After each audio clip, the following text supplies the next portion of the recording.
बहुत प्रयास किया नीतीश कुमार ने कि राजपूत उनको वोट करे, सवर्ण उनको वोट करे।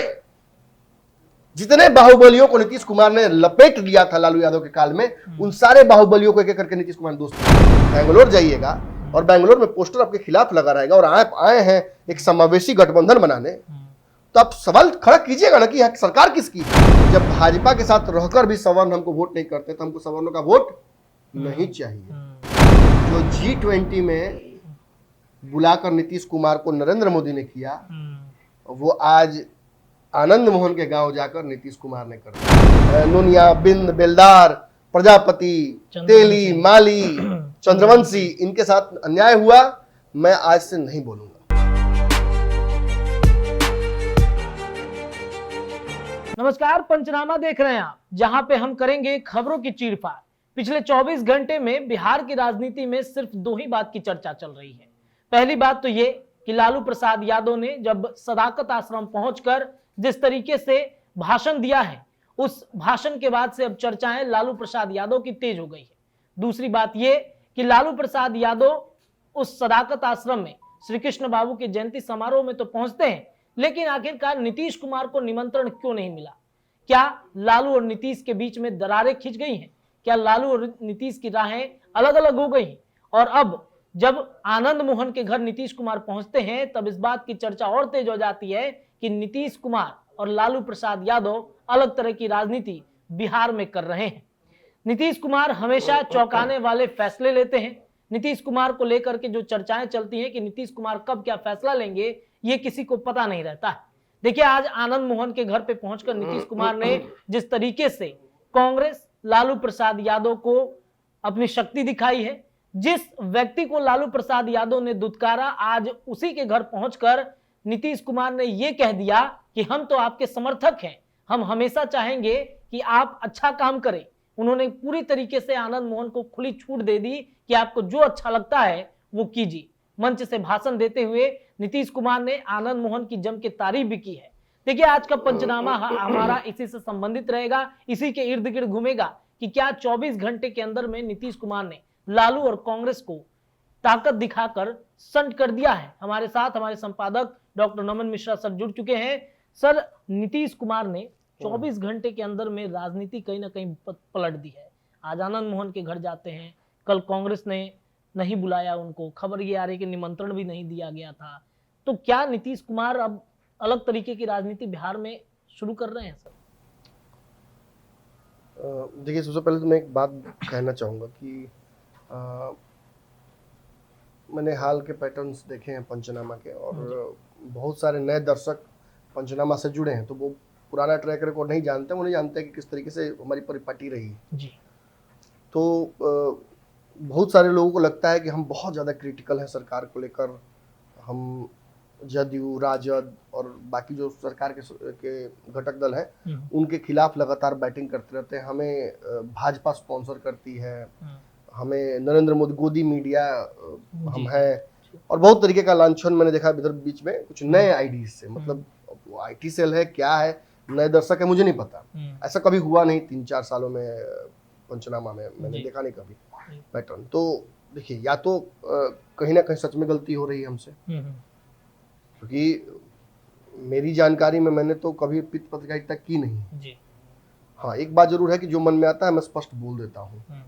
बहुत राजनीति का बड़ा जानकार भी नहीं हूँ और बहुत बड़ा पत्रकार भी नहीं हूँ, वरना सच है कि भाई भारत लाइव में थोड़े बैठे रहते हैं जी जी जी। लोग भी बहुत बड़े पदों पर होते हैं, बड़े बड़े चैनलों में होते हैं।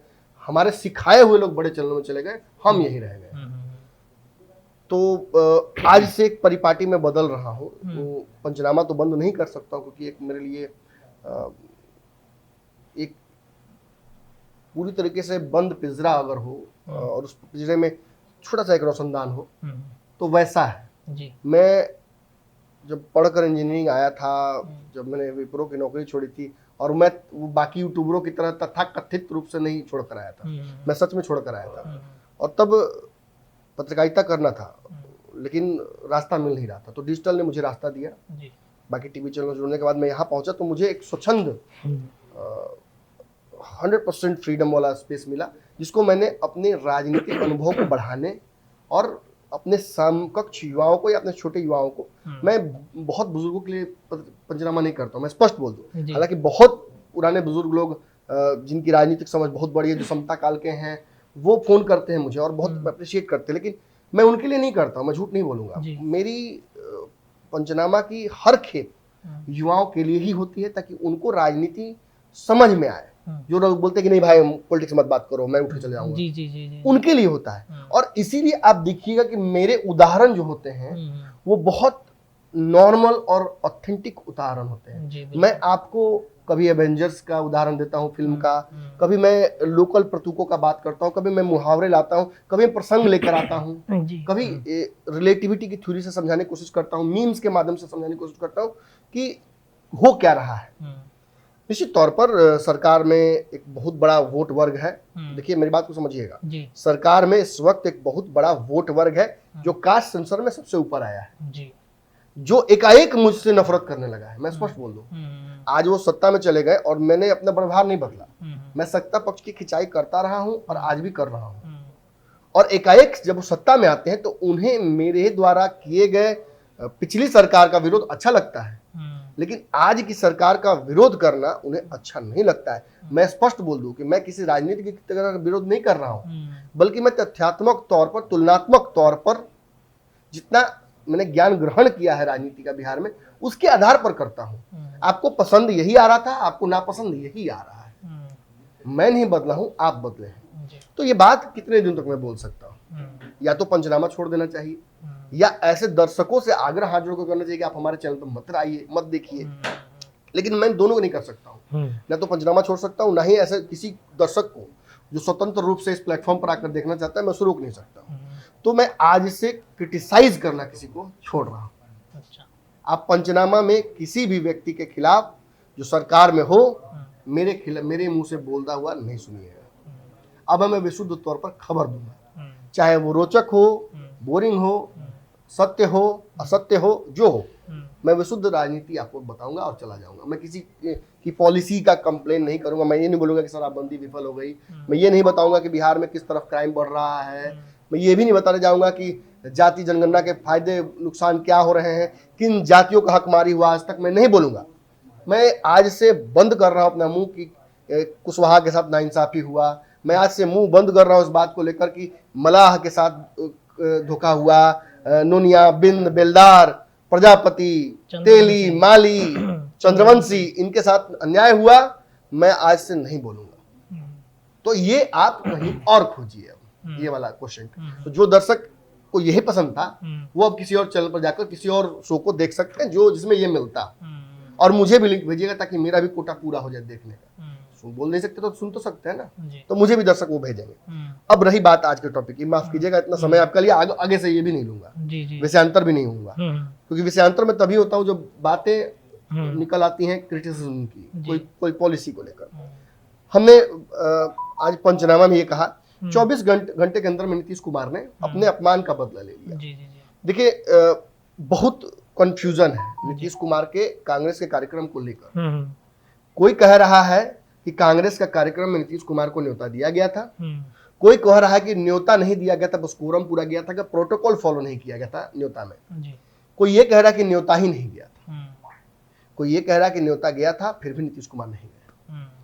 4-5 अलग अलग वर्जन्स है नीतीश कुमार के बुलावे या नहीं जाने को लेकर कांग्रेस और लालू के इस कार्यक्रम। सर कंफ्यूजन इस बात का ये भी है कि अशोक चौधरी से जब पूछा जाता है तो वो कहते हैं कि हो सकता है आया होगा, उनको भी कंफर्म नहीं है। फिर लालू प्रसाद यादव पर कहते हैं कि उनकी याददाश्त कमजोर हो रही है, बीमार हो गए हैं वो। फिर संजय जाय लालू प्रसाद यादव और कांग्रेस दोनों पर हमला करते हैं, बार बार कांग्रेस को जिम्मेदार ठहराते हैं, लालू प्रसाद यादव को भी बोलते हैं कि इस तरीके की बातें नहीं करनी चाहिए। फोन वाला जो बात जेल से उन्होंने कही थी, इस पर भी उन्होंने हमला कर दिया है। तो ये कंफ्यूजन तो सर पार्टी में भी अंदर में चल रहा है, तो इसको कैसे सर क्लियर किया जाएगा? देखिए अब फिर वही मुझे लागत रख रहा है कि मैं फिर कह दूंगा इस पर कि बिना आग के धुआं होता नहीं है, लेकिन मैं नहीं कहूँगा। मैं ये विशुद्ध तौर पर दर्शकों के और खास तौर पर नए दर्शकों के, मैं ये नहीं कहूँगा कि वो किसी खास जाति विशेष के हैं, मैं ये नहीं कहूँगा कि मेरी राजनीति से, मेरी पत्रकारिता से, मेरे बोले हुए शब्दों से किसी खास समुदाय को ही समय दर्द हो रहा है और कोई खास स्थान विशेष पर हो रहा हो, तो वो भी मैं नहीं कहूँगा। लेकिन इतना जरूर कहूँगा कि जो पंचनामा वो देखना चाहते हैं, मैं वही पंचनामा करके जाऊंगा आज। निश्चित तौर पर नीतीश कुमार की बुलाहट और नीतीश कुमार के नहीं जाने को लेकर बहुत असमंजस है जी। जब उनके नेता अपने ही कंफ्यूज है तो हम आप कौन होते हैं? हम नीतीश कुमार के साथ बैठते हैं, हम उनसे बात करते हैं कि हम सही बात बोल दें। हम तो तर्क के आधार पर ही ना आप लोगों को बताते थे, हम तो ट्रैक रिकॉर्ड के आधार पर नहीं बताते थे। तो इतना दिन से पंचनामा देखे तो खुद से जोड़िए कड़ी को, आगे बताते हैं आपको। अब उस मंच पर नीतीश कुमार नहीं पहुंचे तो निश्चित तौर पर नीतीश कुमार का अपमान है ये मैं कह सकता हूँ। मैं अगर नीतीश कुमार की जगह होता, आप होते, तो आपको अपमानित महसूस होते करते हैं। आप अगर बेंगलोर जाइएगा और बेंगलोर में पोस्टर आपके खिलाफ लगा रहेगा और आप आए हैं एक समावेशी गठबंधन बनाने, तो आप सवाल खड़ा कीजिएगा ना कि यह सरकार किसकी है, बिल्कुल ये मैनेज कौन कर रहा है कार्यक्रम, और अगर मैनेज कर रहा है तो फिर ये तस्वीर मेरे खिलाफ क्यों लगी हुई है? यहाँ बिहार आए थे, बिहार में अगर विरोध कर दिया जाता किसी का, ये ढेला फेंक देता कैरिकेड में किसी के, तो कौन आरोपी होता? नीतीश कुमार होता है, सरकार होती। ये आप खुद ही तय कर सकते हैं, मैं इसमें भी नहीं कुछ बोलूंगा जी। अब बात रही कि नीतीश कुमार का ये तो अपमान है, और नीतीश कुमार केवल विपक्ष के एक छोटे नेता के तौर पर अपमान नहीं है। नीतीश कुमार बिहार के मुख्यमंत्री, जो सरकार का सबसे बड़ा पद है जी, उस पद पे बैठे हुए नीतीश कुमार का अपमान है। और अगर नीतीश नहीं गए हैं तो नीतीश कुमार का ये मैसेज है इस गठबंधन को कि मुझे लालू यादव वाले तराजू पर मत तौलो। मैं फिर इसमें डीप में नहीं जाऊंगा जी। यहाँ कुछ और भी बोल सकते थे नमन मिश्रा जी, लेकिन अब ये नए वाले नमन मिश्रा नहीं समझाएंगे कि मैं क्या कहना चाह रहा हूँ। अब आप समझिए, दर्शकों के ऊपर छोड़, बिल्कुल खासतौर पर नए दर्शकों के विवेक पर मुझे शक है, लेकिन फिर भी मैं उनके विवेक पर छोड़ दूंगा। कोर्स पूरा नहीं हुआ है लेकिन फिर भी चलिए।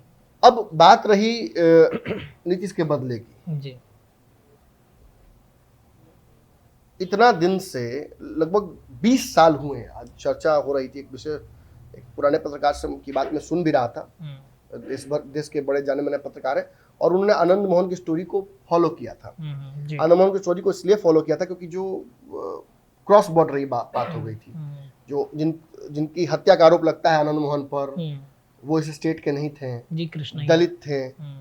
उस दलित के ऊपर अगर उनकी परिवार के ऊपर इतनी बड़ी विपदा आई, ये सब कुछ हुआ, तो आनंद मोहन तो विक्टिम अपने आप को बना लेते हैं, बड़ा समाज उनके साथ खड़ा रहता है जी। लेकिन कौन खड़ा है आज उसके साथ?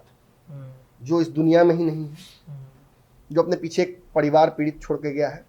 खैर, नीतीश कुमार की राजनीति ऐसी ही रही है कि वो कभी विरोध और कभी सपोर्ट करते रहे हैं, भाजपा का भी, लालू का भी और आनंद मोहन का भी। आनंद मोहन के पुराने ताकत को, राजनीतिक ताकत जो आनंद मोहन ने पार्टी बनाई थी, उस ताकत को नीतीश जानते हैं, क्योंकि नीतीश कुमार बहुत नजदीक से उसको महसूस कर रहे थे। लालू यादव से नेगोशिएट करना, केंद्र की सरकार से नेगोशिएट करना आनंद मोहन के लिए चुटकी का खेल था। लेकिन ये बदला, आनंद मोहन के जेल जाते ही उनका जो दबदबा था बिहार की राजनीति पे, वो एकाएक डिमोलिश हुआ। और उसके बाद ये केवल भ्रम ही रह गया कि गुलर का एक फूल हुआ करता था, जो फूल गिर जाता था तो कोई चीज समाप्त नहीं होती थी। खीर में डाल दीजिए, खीर नहीं समाप्त होगा। भर पर माने गांव चला दीजिए, खीर को बांट दीजिए, कोई दिक्कत नहीं है। पैसा में रख दीजिए, पैसा खत्म नहीं होगा। गुलर का फूल हमने सुना है, देखा तो किसी ने नहीं है। उसमें क्या विशेषताएं थी, क्या गुण था, क्या दोष था, कौन जानता है? मिलता तब न जानते हैं। अब इसी तरीके का भ्रम रहा हमेशा आनंद मोहन की राजनीति को लेकर।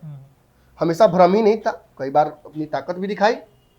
आनंद मोहन के लोगों ने फ्रेंड्स ऑफ आनंद मोहन करके पूरा बिहार घूमा। नीतीश कुमार जहां जहां गए वहां वहां विरोध करने पहुंच गए लोग। शुरुआती दौर में नीतीश कुमार इन लोगों को से कन्नी काट लेते थे। धीरे धीरे नीतीश को रियलाइज हुआ कि हर जगह दिख रहा है, मतलब एक बड़ा vote bank Anand Mohan influence कर सकते हैं।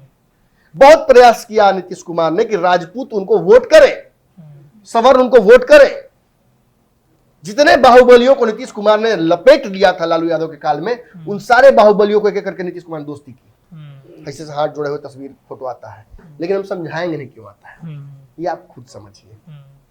तो नीतीश कुमार ने लगभग सभी से दोस्ती की।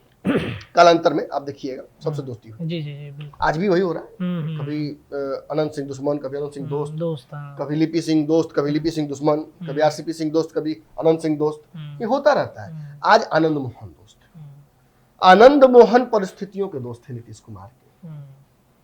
परिस्थितियों के दोस्त क्या होता है ये मैं नहीं समझा। नीतीश कुमार और आनंद मोहन के बीच अंडरस्टैंडिंग क्या हो सकती है? देखिए, जेल से नीतीश कुमार के निश्चित तौर पर एक कानून के थोड़े से पेचीदगी को हल्का कर देने से निकल जाते हैं वो। उनके साथ कितना बड़ा वोट बैंक नीतीश कुमार के पक्ष में आता है, ये आज भी क्वेश्चनेबल है। ये क्वेश्चनेबल इसलिए है क्योंकि मैं आनंद मोहन का रिश्तेदार नहीं हूं कि मैं ये बात बोलूं कि आनंद मोहन के पास बहुत बड़ा वोट बैंक बिहार का है। That will be proved in exams, results, in election में समझ में आएगा कि आनंद मोहन के पास कितनी ताकत है, कितना वोट है। बिल्कुल। अब रही बात नीतीश कुमार के आनंद मोहन से दोस्ती करने की, देखिए निश्चित तौर पर नीतीश कुमार ने प्रयास तो किया, लेकिन नीतीश कुमार एक बड़ा वोट बैंक जो राजपूत समाज का, सवर्ण समाज का है, इसको अपने पाले में करने में फर्स्ट टर्म के बाद बड़ा विफल रहे। इसका कुछ कारण तो नीतीश कुमार की राजनीतिक स्विंगिंग थी, कभी भाजपा के साथ, कभी तेजस्वी के साथ जाने की वजह से थोड़ा वोटरों में कंफ्यूजन हुआ और एक एंटी इनकम्बेंसी भी इनके खिलाफ लागू होती है, जिसकी वजह से ये सवर्णों का एक वोट जो है वो पूरा इनको मिल नहीं पाता जितना ये चाहते हैं। बीच बीच में फिर जातीय जनगणना जैसी बात हो या तुष्टिकरण वाली कुछ आरोप इन पर लग जाते हैं, उसकी वजह से भी वोट बैंक इनसे छिटका। भाजपा के साथ रहे तब भी वोट इनको नहीं ट्रांसफर हो पाया, हमने देखा पिछले चुनाव में 2020 में। और शायद इसी वजह से नीतीश कुमार ने तय कर लिया जब भाजपा के साथ रहकर भी सवर्ण हमको वोट नहीं करते तो हमको सवर्णों का वोट नहीं चाहिए। अब क्यों नहीं चाहिए मैं नहीं समझाऊंगा, दर्शक हाँ वो खुद समझे दर्शक। अब बात रही नीतीश कुमार नहीं माने वोट चाहते हैं तो आखिर फिर आनंद मोहन को साथ रखने का मतलब क्या है? ये सवाल तो उठेगा सर। इस सवाल का जवाब भी मैं नहीं दूंगा, मैं इसके आगे बढ़ता हूँ। थोड़ा सा हिंट कीजिए। ना जरूरत नहीं है, बहुत समझदार लोग हैं, समझ जाएंगे। अच्छा, नए दर्शक खासतौर पर, पुराने लोगों की बात नहीं, पुराने तो समझ ही रहे। पुराने चाहते कि मैं कह दूं, लेकिन आज माफ कीजिएगा मैं नहीं कह सकता, नए लोगों को समझने दीजिए, कमेंट में आकर नया लोग बतावे। अब बात रही नीतीश कुमार, भाई राजपूत वोट तो बिहार में भाजपा की तरफ जाता है, ये एक अंडरस्टैंडिंग है। बिल्कुल। अगर ये वोट छिटका भी है कभी तो राजद के पास गया है। एग्जाम्पल्स बहुत सारे हैं, आप छपरा में चढ़ जाइए, आगे तक बढ़ जाइए, मुजफ्फरपुर तक, आप इधर चलिए बक्सर तक, ये पूरा क्षेत्र ही जो राजपूतों का रहा है दबदबा, जहां वहां लालू यादव फलते फूलते रहे हैं। तो मतलब राजपूत का वोट लालू के पास है और भाजपा के पास है। नीतीश कुमार को शुद्ध राजपूत का वोट जब संजय सिंह नहीं दिला पाए, देखिए मैं नहीं कह रहा हूं कि दिला नहीं पाए, मैं कह रहा हूं कि जब नीतीश कुमार को आवश्यकता पड़ती है, भरोसा नहीं, घर में गाड़ी रहते और गाड़ी बुलाओ तरह, तो मतलब वो वाले गाड़ी में कोई समस्या है। क्या समस्या है ये मैं नहीं बताऊं, भरोसा नहीं हो रहा है। जो हो सके कुछ भी हो, कहने का मतलब कि नीतीश कुमार को आवश्यकता एक और नई गाड़ी की पड़ी ना, तो नई गाड़ी की आवश्यकता पड़ी, मतलब अपने विवेक से सोचिए कि पुरानी गाड़ी में क्या समस्या है। तो जब जयकुमार सिंह, संजय सिंह, मंजीत सिंह, इतने बड़े बड़े दिग्गजों के बाद भी आपको आनंद मोहन की आवश्यकता पड़ जाती है, माने आपका पेट नहीं भर रहा है, आपको लगता है कि ये नाकाफी हैं, तो इतने बड़े बड़े कार्यक्रम का क्या? ये मैं नहीं कर रहा, मैं बस ऑप्शंस दे रहा हूँ, ये ऑप्शनल सवाल में ऐसा रहता है। जी। नाकाफी है या राजपूत का वोट बैंक राजद से छिटकाया जा सकता है, भाजपा से छिटकाना तो मैं फिर कह रहा हूँ कि असंभव लगता है, क्योंकि जो नैरेटिव बिहार में बना हुआ है। तो नीतीश कुमार को विशुद्ध तौर पर फायदा क्या हुआ? दूर दूर तक तो मुझे कुछ ऐसा फायदा नजर नहीं आ रहा है। तो मतलब नीतीश कुमार ने टोकनिज्म के लिए किया ये काम, सिंबलिज्म के लिए किया ये काम, मतलब आ सकते हैं मेरे पास भी, इशारा देने के लिए किया काम। जो G20 में बुलाकर नीतीश कुमार को नरेंद्र मोदी ने किया, वो आज आनंद मोहन के गांव जाकर नीतीश कुमार ने कर दिया। नीतीश कुमार के साथ अगर केवल आनंद मोहन होते तो मैं फिर भी मान लेता कि चलिए एक नॉर्मल सी बात है। चाय वाला नीतीश कुमार का बतवा तो याद होगा, हिंट आप जो मांगे तो मैं दे ही देता हूँ थोड़ा हिंट। जी। मैं तो कहता रहा हूँ, तो अब जाए पिछला निकाल के देखा जाए लिफाफा उफाफा में। बात सीधी है, उनके पुत्र जो कि राजद के विधायक हैं, वो नीतीश कुमार के साथ यहाँ खड़े हैं, और ये मैसेज है राजद को, लालू यादव को, तेजस्वी यादव को। क्या मैसेज है मैं ही नहीं बताऊंगा, दर्शक समझे, कल तक बता देते हैं, लेकिन आज नहीं। आज अपने विवेक को इस्तेमाल कीजिए। अब बहुत इवॉल्व हो गए हैं आप, समाजवाद के और बाबा साहेब के दिए हुए ताकत की वजह से समाज बहुत आगे निकल चुका है। सभी को समान अधिकार अधिकार मिले हैं, सामान्य जो कहा सकता है अवसर भी मिले हैं, जी। तो अब सभी अपने स्वविवेक से कर सकते हैं। अब पंचनामा में तो आरक्षण नहीं लगा सकते हैं ना। तो मैंने एक तरीके का अपने आप को ही रोक लिया। चलिए अब आप अपने तर्क के आधार पर जैसा पंचनामा आप चाहते हैं वैसा कर लीजिए, इसमें हम इतना ही बोलेंगे। तो बीच बीच में मैंने भर लीजिए फिल इन द ब्लैंक अपने मन जी, से। तो कहीं ना कहीं नीतीश कुमार का जो बदला था वो अब इशारों इशारों में लालू प्रसाद यादव और कांग्रेस को उन्होंने दिया है। क्या वाकई में आनंद मोहन को जोड़ने से जो एक स्वर्ण समाज का वोट है, बड़ा वोट बैंक, वो अब नीतीश के पाले में आएगा? चूंकि पंचनामा में आज इस पर कहीं ना कहीं चीरफाड़ हुई है, लेकिन जो स्थितियां, जो चीजें दर्शक लगातार कमेंट करके दे रहे थे, वो भी अपनी राय रख सकते हैं। फिलहाल आज के पंचनामा में इतना ही। तमाम चर्चाएं लगातार पंचनामा के माध्यम से हम करते रहेंगे। जुड़े रहिए हमारे चैनल के साथ। बहुत बहुत धन्यवाद।